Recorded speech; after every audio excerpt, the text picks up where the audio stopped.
we actually met at a bar. Restaurant. It had a bar in it. It's primarily a restaurant, and we were eating. We were mostly drinking. But there was food on the table. And then it turned into a wrestling match, and then after that we became friends. Yeah. And then like Bob used to even tell me, he's like, for like the first year I didn't even know you were a lawyer. I was like, dude, I didn't either.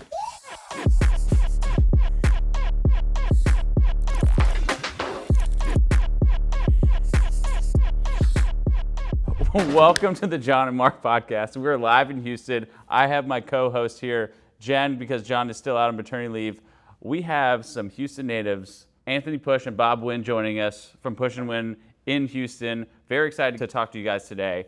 I first heard about you guys because I've seen all your billboards. Yeah, from the airport to coming in town. Fangirl a little bit. We come in billboard. town every year, and you have the most billboards. Yeah. Like, I'm not personally a billboard fan, but like your strategy works. I think that's kind of what you're known for. Would love to know how it originally started. It started with I wanted to do a Step Brothers photo, like from the movie, just as like a spoof, and that's how it started. And then we turned it into like a Christmas card, and then it just kind of spiraled from there. And then we realized we had this big vanity board, and then that was the board that we were going to use for a lot of like the more kind of like funny stuff. Yeah. And then the rest of them, it was just kind of like, it was the repetition basically.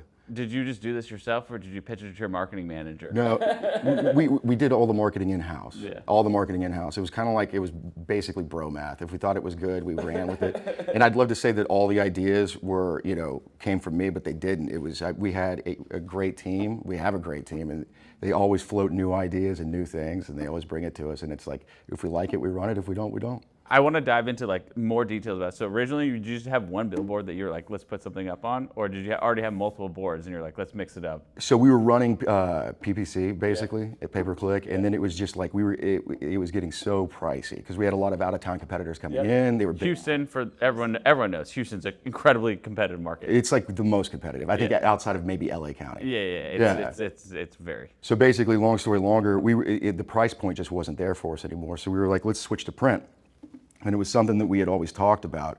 And then we finally just made the jump. But what we decided was we had the money to put boards all over Houston, or we could just consolidate and really concentrate it in one area. Yeah. And that's what we decided to do. Because you guys like nailed a corridor. Right. But I mean, I don't know. It's like it's nothing new. Like if you're driving into New Orleans, you'll see like the casino billboards over and over and over and over again. It's like, for example, if you drive anywhere in northern Florida on the highway, Fair and Fair has every billboard. Yeah. Straight into Orlando now. Yeah. I was thinking you were going to say Morgan and Morgan, but I guess it's Farrah now. It's split between the two. Yeah. But yeah, let them cook everywhere. Let them cook. Yeah, I like it. I like it. Yeah. When did you start realizing it was working? Was it after the fun, like putting more creative ideas out there, you started getting more calls, or what was like the precipice to start doubling down on the strategy? So the precipice for doubling down the strategy is exactly what you're saying. It was, a lot of times, with the repetition scheme, it's a lot easier to inundate like the local driver that's commuting back and forth from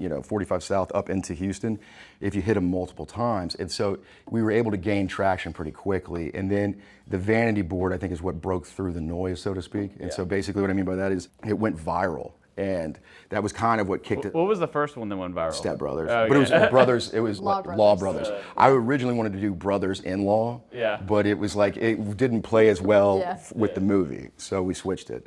It's one of those things. I'm traditionally, my background is a digital marketer, and but I have strong opinions on billboards. and like people usually like put them up as like a direct response ad. Yeah. I was like, your job is to be like memorable. Right. Anything you can do to like make it so they remember it, whether they like it, they laugh at it, or they are annoyed by it and they hate it. Just you want them to remember you in some way, shape, or form with the billboard. Yeah. I was like, if your phone number's on there, the odds of them calling you with that number is almost zero.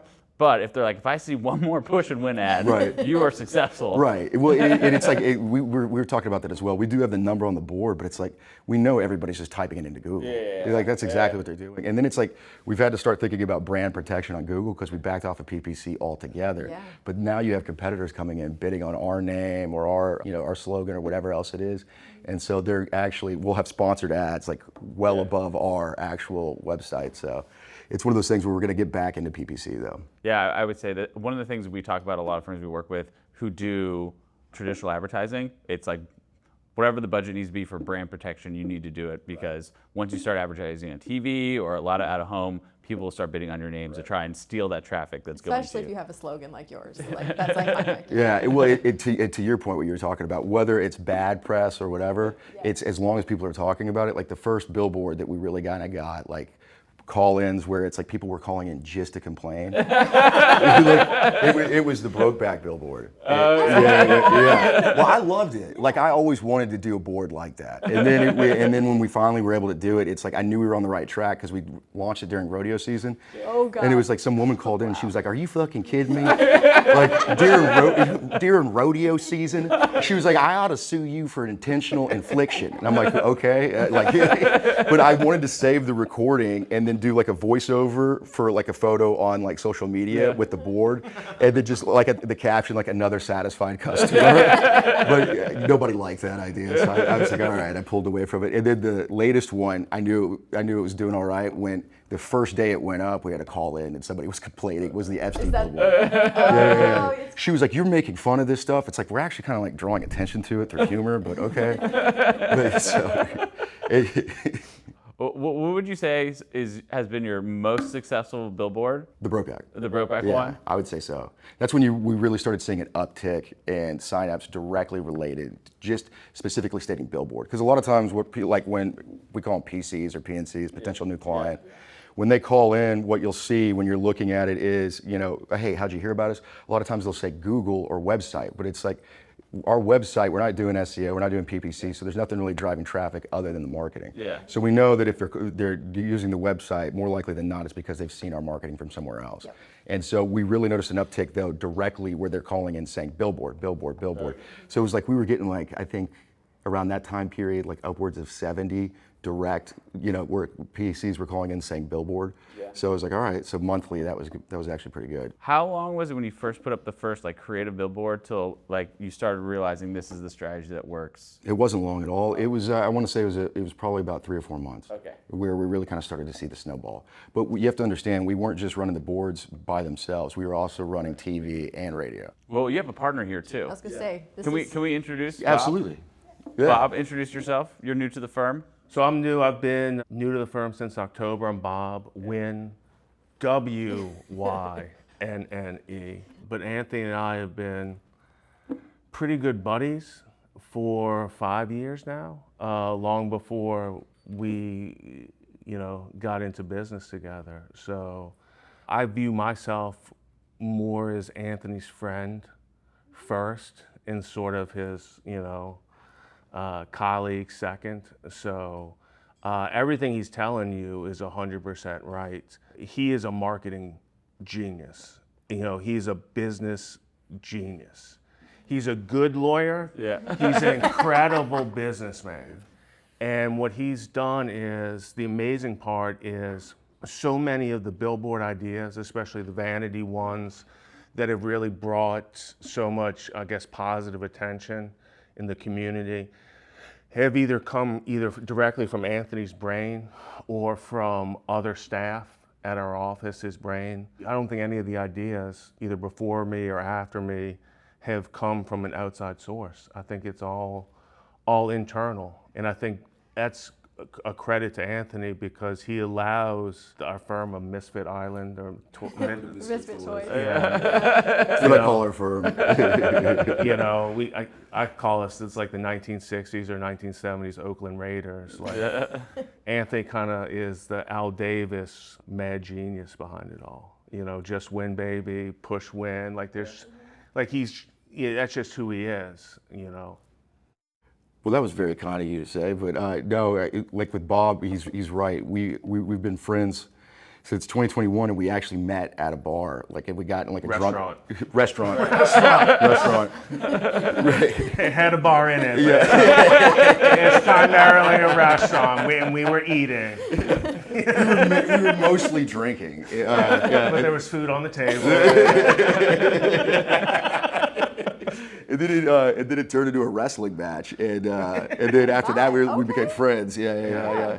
And then Bob used to even tell me, he's like, for like the first year I didn't even know you were a lawyer. I was like, dude, I didn't either. Like, we were just gym bro friends. It was before like the proliferation of the Billboards, and I just thought Anthony was a dude. Like, we had been friends. You liking his energy, get along. Yeah, we just got along. We went out together plenty of times. And we literally never once talked about anything professional related. That's the most like dude That is scenario. a man friendship, 100%. And so without like, question. so then one day, like, I saw his billboard with my kids, and they're like, is that your friend Anthony? I'm like, yeah, what is this? I knew he was a lawyer by that time, Yeah. but so yeah, my kids, I think, are probably his biggest fan or the biggest fan of his billboard ideas. They love it. You know? It was funny too, like when Bob came on, we were like, all right, you need to submit a bio.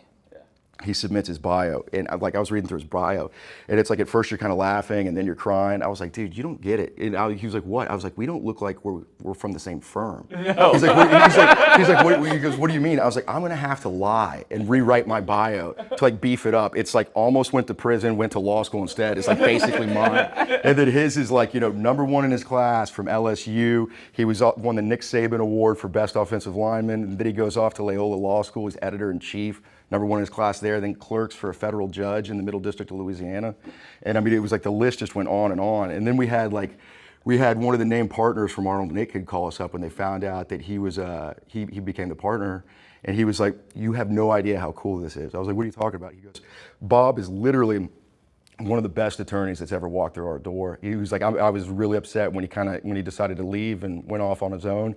But he's like, he is a fantastic trial lawyer. And one of the other guys from that same firm was telling me, he's like, we never call in anybody outside to help us try cases. He's like, Bob is one of the few people that used to be with the firm that we still call in to help us try cases sometimes, and like, especially in Louisiana.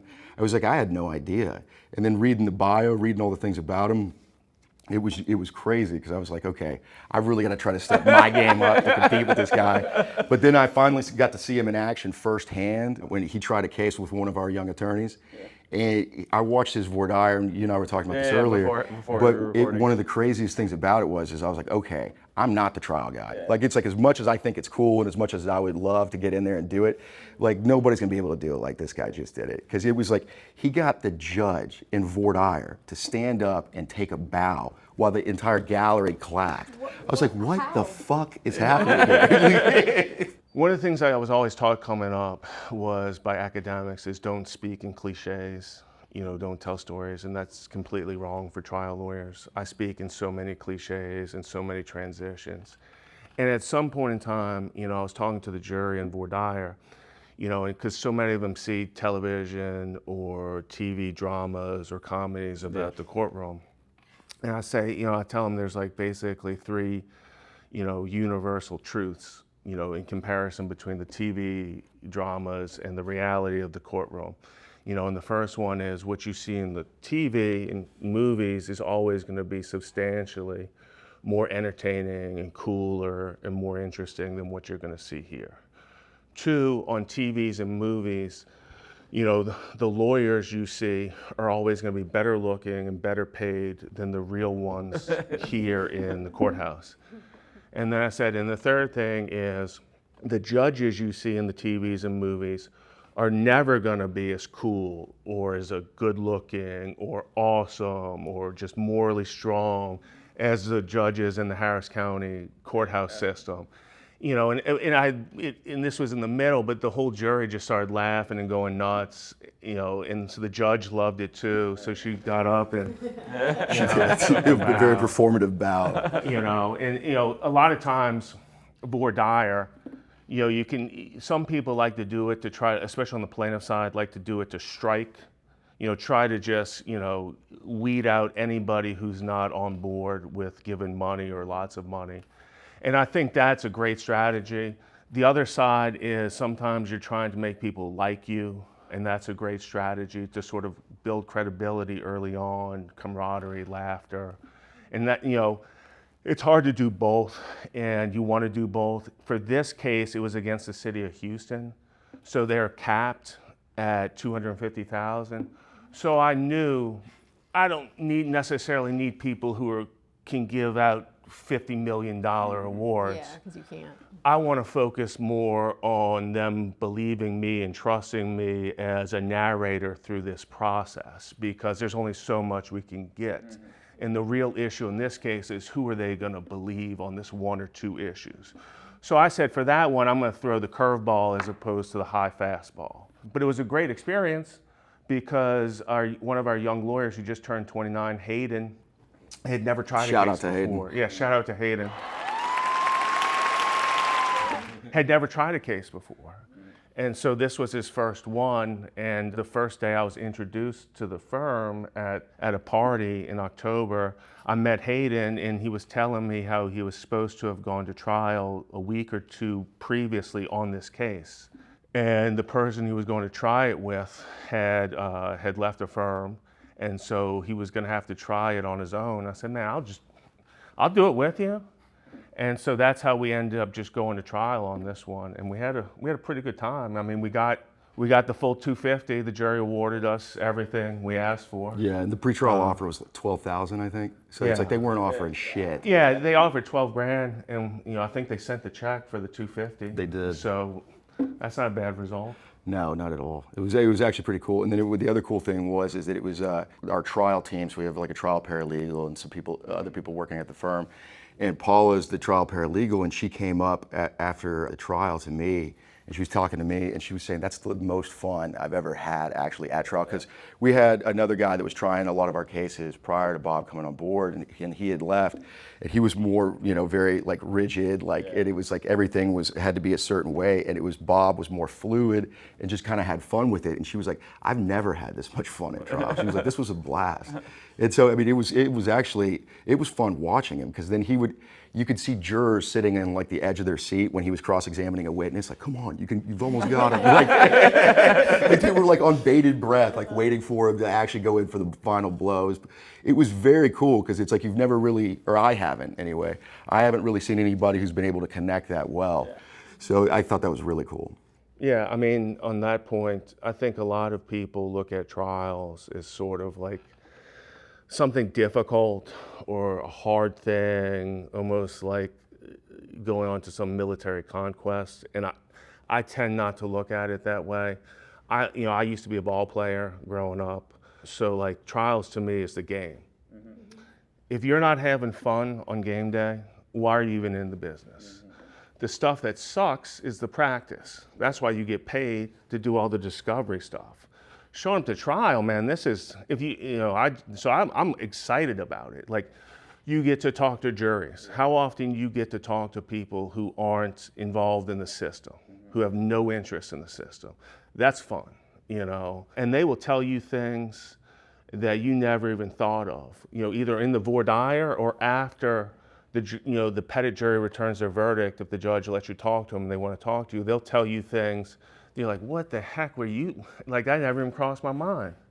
So I enjoy that, win, lose, or draw. I really enjoy trials, and I try to make it that if you're with me, whether I'm first chair, second chair, or no chair, that you have a good time. I mean, that's my thought on it. I don't know why. This is kind of like put it on the play, put it on the act. If you're an actor, yeah, or if you're a player, wouldn't you want to be excited to play? So you left Arnold and Aitken, rolling solo. So no, long story. So I graduated law school in 2005, and I graduated first my class. I was editor of the Law Review, and I clerked for a federal trial judge, Eldon Fallon, in New Orleans, who's probably the best trial judge ever. And that's when Katrina hit.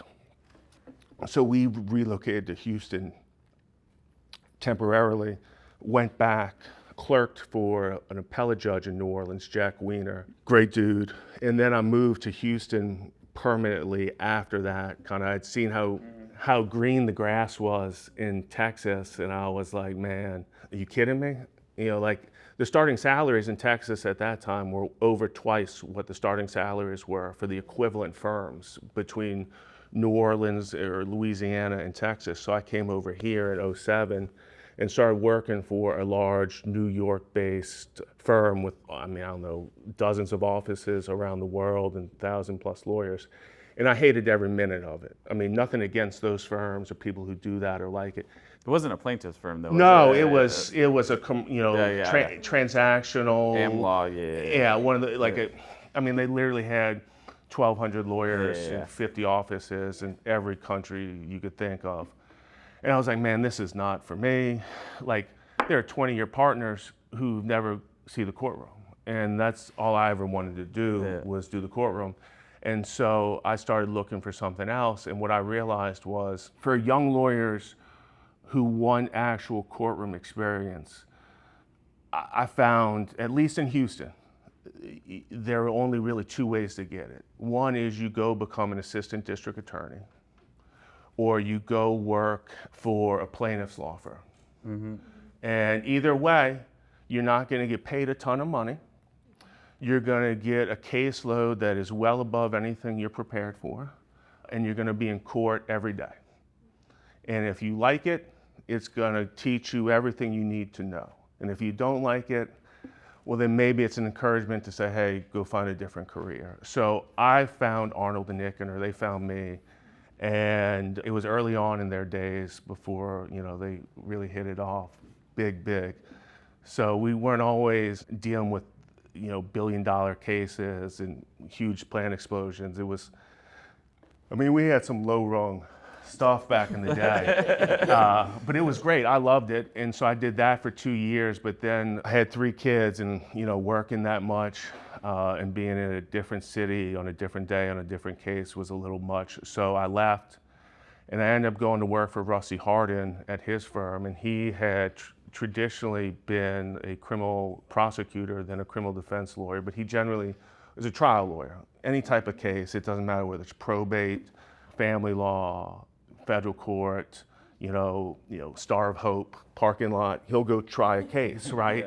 And so I worked for him and for about 5 years and did all kinds of stuff, and it was a great experience. And then I kind of just opened up my own firm and had really been, I guess, quasi semi-retired for the last, probably kind of since COVID. So I basically, during COVID, I decided that I really want to be a dad. And so I just said, I'm going to be a full-time dad and a part-time lawyer. And it was great. I got to just try cases, or people would call me up and say, hey man, can you come do this? And I did a big limitation of liability case in 21 with Arnold and Nick on this billion-dollar tanker that had lost control and just ripped up stuff down the Mississippi River. And that was going great, and then this sort of fell in my lap. What pushed you out of retirement? Yeah, and so... What pushed you out? Yeah. You knew it was coming. Yeah, so I love it. I love this situation, at least for me, because I literally get to do 2 things I like to do. There are 3 things I like to do. I like to do trials. I get to do every trial I want, regardless if it's a $50,000 case or a $50 million case. 2, I like working with younger people. So generally our younger lawyers who are all horses, studs, they will work this stuff up, and then if they have questions along the way, I will assist. If they don't have questions along the way, then I'll show up at trial if they want me. And if not, well, cool, And then the 3rd thing is I get to come and do stuff like this, talk, So for me, this is, fantastic. I feel like probably the luckiest dude, so, but it's really. No, I think the feeling's mutual on that. And I think when you say what pushed him out of retirement, I think really what it was is we were drinking one night, and I think it was your wife, Christina, that brought it up. That she was like, that could be a thing, and we laughed about it that night. We were like, yeah, maybe. Pusch Wynne, Right. Pusch Wynne. She was like, it was after our friend's Don's party, right? His housewarming party, birthday party. And I'd also grown out a Fu Manchu to look like Bob.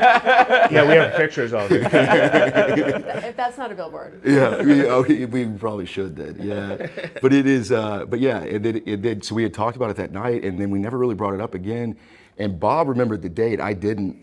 June of last year. I think it was June 23rd, and I think that was the date you proposed. No, so this is my wedding ring. It looks like a Super Bowl. Yes. So I had been engaged to Christina for a while, maybe like 7 or 8 months, and we couldn't agree on how we wanted to do a wedding ceremony. Do we want to do something in New Orleans, where I'm from? Do we want to do something here in Houston? Do we want to do something big? Do we want to do something small? And we couldn't agree, and Christina just, I think, didn't necessarily care as much about the ceremony as she did about the status or the being married. And so most people don't know this. People in Texas do. There's common law marriage. So in Texas, it's now called informal marriage. I've actually tried 2 lawsuits on it. One saying there was an informal marriage, and one saying there wasn't. So I'm very well versed in informal marriage. And so, Christina just said, well, I don't necessarily, let's stop. Who cares about the ceremony? Let's just do it. And she had designed this ring, like from a jeweler who was a friend of hers, Peter. She had taken old jewelry and had him melt it down to create the ring. And so it was ready. And so what she told me is like, listen, the ring is ready and you're gonna love it, but I'm not gonna give it to you until we're married. So do you wanna just go to dinner tonight and exchange rings and say we're common law married? And I said, absolutely. And so 30 minutes before dinner, Anthony calls me and he's like, hey man, he didn't talk like that, but he's like, yeah, he's like, hey man, how's everything going? I'm like, yeah, it's fucking going great. I'm about to go to dinner. And it's like, you remember that stuff we talked about? Because you really want to do it? And I said, yeah, man, why? And he goes, well, I think it may be time, to talk seriously about it. And so then we talked once in maybe August, and then once in September, and Anthony said, hey man, what do you want? And I said, this sounds fair. And I was like, all right, cool. So 2 informal marriages in one day? Yeah, that's a hell of a way to look at it. Yeah, so I got informally married, legally, and then informally married business on the same day. Yeah. What a lucky guy, You guys are a cute couple. Yeah. Well, no, the way I look at it is, I mean, it was one of these things, right? It's like the firm, to me, it built such a brand. You want to keep it going, and it's like, I mean, and so initially it was one of the situations where it's like, you're a lawyer, Bob Wynne, it goes right along with Pusch Wynne. But then it was like, after all of us getting together and doing all these different things, like I hurt my knee in late April, and so I had to get surgery almost immediately, and so I had a docket, and I was doing litigating a docket with some of the other attorneys. Bob took it over, all of the hearings, depositions, all these different things, and the next thing I know, all the young lawyers are going to his depots and watching how he does these depots and doing all these things. And so it's like the amount of experience, and I think the kind of leadership qualities that he has really kind of turned the tide at the office, where we have really good, I call them hard pipe hitting lawyers. I don't know if you ever seen that movie Pulp Fiction. Yeah. All right. Well, you remember when Marcellus Wallace and Butch are in the basement, and Butch just saved Marcellus Wallace? And he's like, are we good? Or he's like, are you all right? And he's like, no, man, I'm pretty fucking far from all right. And he's like, okay, well, what's going to happen next? He's like, I'll tell you what's going to happen next. We're going to get a couple of hard pipe hitting motherfuckers. We're going to go medieval on this dude. The homes right here. Right, on the homes right here. You heal me? Yeah. And so, but that's what we wanted. We wanted to recruit young lawyers that really wanted it and that were really hungry. And, I think you get their foot in the door, they're thinking there's going to be a lot of experience here, and they're right. But there's also a lot of knowledge that I don't have, right? And that comes with the experience that Bob has. And I think that's what also keeps a lot of these young lawyers around, is that they gravitate to him naturally because they're like, holy shit, this guy's really good. He knows a lot of stuff. They can go to him for anything. He's very easy to work with. And so it really has kind of changed internally the trajectory of how we're working up cases, how we're litigating, how we're trying cases. And it's funny too, because it's like, I was thinking about it. Bob was telling me just the other day, somebody was talking to him in the courtroom about one of the Billboards. And I was thinking about it because I hadn't thought about it before, but You don't normally see a lawyer that's on the billboards all over the place in the courtroom trying cases. Yeah. And so I think it throws everybody through a loop because they're like, holy shit, it's like the 1-2. It's like they're not only doing this, but they're also doing what real lawyers do. Yeah. And so I think that's what makes it really, really cool. So I think this union and this partnership it kind of leveled everything up, so to speak. How have you changed how you're running the firm now that you have Bob as your right hand?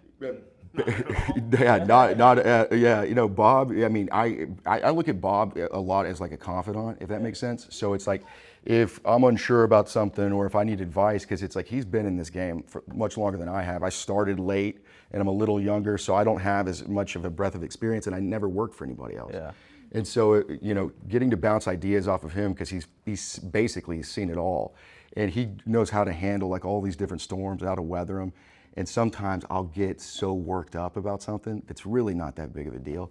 I'll be like, hey, what do you think about this? He's like, man, I think you just need to fucking, you know, think about it from this perspective. At the end of the day, it's really not that big of a deal. I was like, yeah, you're right. He's like talking me off the ledge. Like, I think constantly, pretty much. Like, if there's a big hearing coming up, I'm usually at Bob and Christina's house the night before. We're not even talking about the case. They're like handing me a cocktail, like, hey, we got this, no big deal. So it's been really cool. And like I said, it's him coming in has really helped with the lawyers, I think, in terms of morale. Because they really now, they see a guy who, like the proof's in the pudding, that this guy doesn't just talk about it, he's actually really out there doing it. And he's doing it, and he doesn't give a shit what case it is, he'll help you with it. Like, we've got another guy in our office named Alex, and he's got a case. Shout out to Alex. He's got this case, and Bob was just reading the file one day when we were sitting in one of the conference rooms. A $50,000 UIM case. And he was just reading the file, and like we were just bullshitting, and he was like, "No, this is bullshit. I'm taking over." And like we immediately emails the opposing counsel. It basically tells her to go fuck herself. And respectfully, of course. And then he's been off to the races on all these different types of things. He takes on what I like to call like pet cases or like project cases, where he doesn't even care if he's collecting a fee. It's just this guy goes out there and just for the love of the game enjoys doing it. Yeah, it's a good example, like leading from the front and like being involved in the cases. Right. So like the young lawyers coming up see you still doing it. They can see your motions. Right. They see your knowledge, like making them do all the work. Right. And send back. Right. Like we have a big shtick that we talk about. It's like founder led. It's like you're leading from the front. Right. Yeah. Like John and I don't do all the work, but we're still like heavily involved in small details that you don't think we would be. Right. Like if there's a problem that needs to be addressed, we need our attention, we're going to be involved in it. Right, 100%, absolutely. Jen and I's Slack this morning was insane. It was but like wild. if there's something that needs to get done, like we're going to do it. Yeah, and I think it's very important for like company morale, not only to be like the leader of the company of like where the vision is, but also like leading the troops when the time is needed to like make sure stuff's getting done, giving them mentorship, and like showing that like, hey, I'll roll up my sleeves, get work done. Like I'm not just like a manager. Right, exactly. Well, Anthony's putting a lot of the good stuff on me and leaving a lot off of himself. Like, I would say for Anthony, you know, he's got a lot of good characteristics and skills, but you know, maybe toughness or heart is probably his biggest. And so this dude is at the office all the time, you know. So. And I don't think there's ever a moment where he's not thinking about the business and I don't just mean the business meaning like making money. I mean like the people, how it operates. And so one of the ways that Anthony, I guess, kind of coaxed me a little bit out of the retirement was obviously the name Pusch Wynne, great. Yeah. You keep your brand, right? Yeah. And you spend so much time and effort making this brand. But the brand isn't necessarily just the two lawyers with those names, right? There's, 80 employees? And what happens if that brand goes away to those 80 employees? And so, like, that's what he and I talked about. I was like, man, you can't let someone else who's got an axe to grind against you affect 80 people's families. Yeah. And so, that meant a lot to me. And so talking about, and I don't think anyone would ever know that, So I think he's the real leader. Now I may be the leader of like 3 or 4 of these young trial lawyers and, and Voir and all that, but he's, Well, he had to build it so you could. Yeah, but it's not just building it. He runs the administration, the marketing, everything. I give him advice when he asks for it.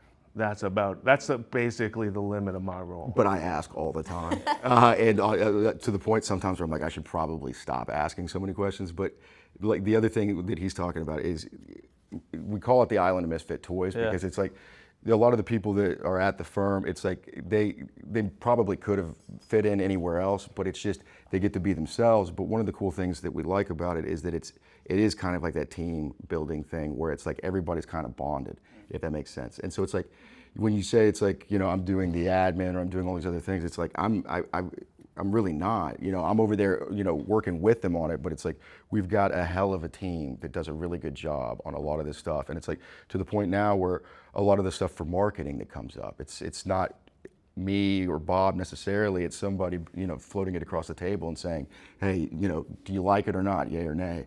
And so we've got so many good people now that are actually that are operating almost autonomously, if that makes sense. And so like you were talking about, you're not doing everything, but it's like when the big issues come up, you're right there to jump in and deal with it. And I think that's the coolest part, is when you start to see other people around you that you can really lean on to help you carry the load. To me, that's the coolest thing ever.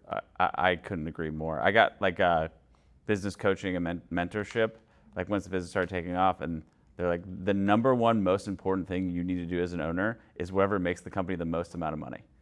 So I think about this for lawyers too, and I'm like, where is the best use of my time where that has the biggest impact on the business versus you can hire someone pay them a ton of money to do something else. If it frees you up to do the thing that makes, there's a ton of lawyers I talk to, once again, you trying case is probably not the best thing for the firm to make the most amount of money, whereas Marc Lanier should not be doing anything, anything else besides trying case. So find what you're good at, what has the biggest impact to your firm or to your business, and hyper focus on that, and then build the team around you for all the other things that you need to get done. Yeah, 1,000%. And like I said, it was because my mentality has always been divide and conquer. Yeah. Like you said, what you're good at or what you've got a niche for, or maybe a passion that drives you, focus on that and take off with it. And like he was talking about, it's like, the name, cool, whatever, but it just so happened, as I guess you could call it fate or whatever, that he was just... We were all like, how is this possible? Yeah, I would love to tell you it was very methodical and what thought out. It wasn't. It was a job posting out. Last name must. It was rhyme with Wynne. Yeah, it was weightlifting and drinking, bros.